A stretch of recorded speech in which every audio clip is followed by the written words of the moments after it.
Alright, this is day, oh my god, and Jason had the privilege of installing his new high flow mass airflow sensor, and then of course his new VR cold air intake.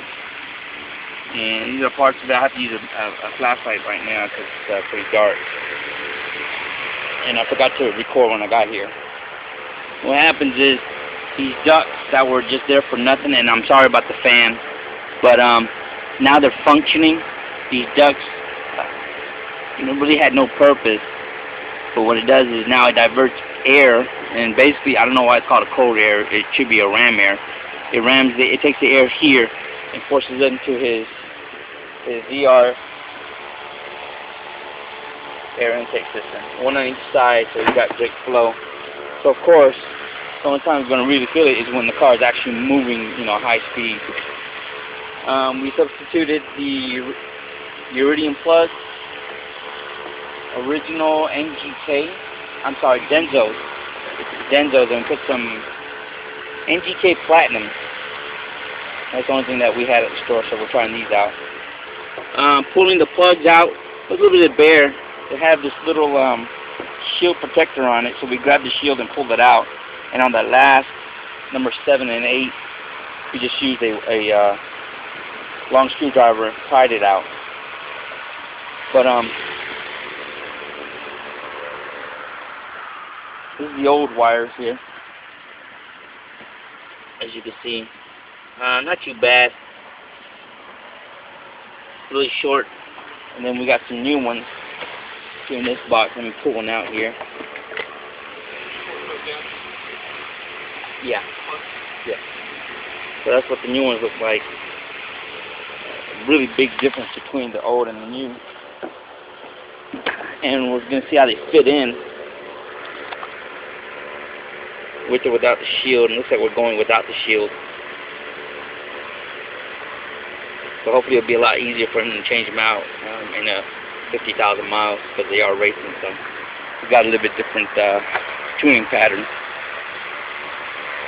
So we got done with this side. We'll take a look. I don't know why he's working on my side. And it looks sturdier. I don't know if you can see it right there, in there. Luckily it's just covering AC line. And here's another one against the AC line.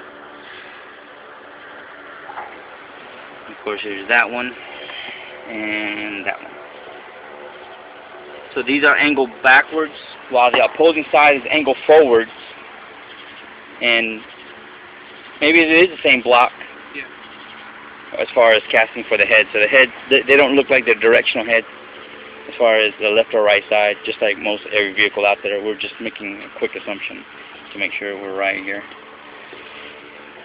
So that's all that's been done so far. Oh, he did change the belt out. Replaced the belt. The other one did look a little bit on the rough side. Got a Gatorback. Gotta love Gatorback. I don't know who wouldn't want to put a Goodyear Gatorback. Look at those teeth on there. Talk about grip. What's the difference between the gripping on that and a standard belt?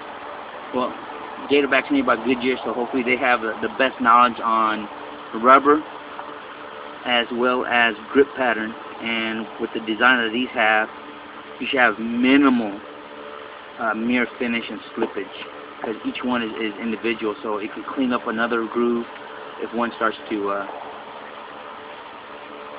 start getting a mirror finish or slipping or whatever you want to call it. And Jason's probably just laughing at me right now because I'm inventing words and phrases. So that's where we're at right now. Jason did just about all the work today. I had to work, so he had a bear just getting the air install or air intake in. And after we do this, or he does this, we should be, what, about 90% race ready? Transmission fluid, differential fluid. So you hear him, transmission and differential. Sorry about the fan again, it keeps the mosquitoes away. Transmission fluid, let's see. What we're doing, diff here, right? Yep. Differential fluid, of course, we had the CRC quasi-traction additive. It should mean exceed GM specs additive. And then, of course, Royal Purple, one of the higher rated name brands in the industry, so we're going to stick with that. And then after he gets that done, he still has his transmission shift bypass, which is this piece right here. And all that does is it bypasses the force to put you into a different gear.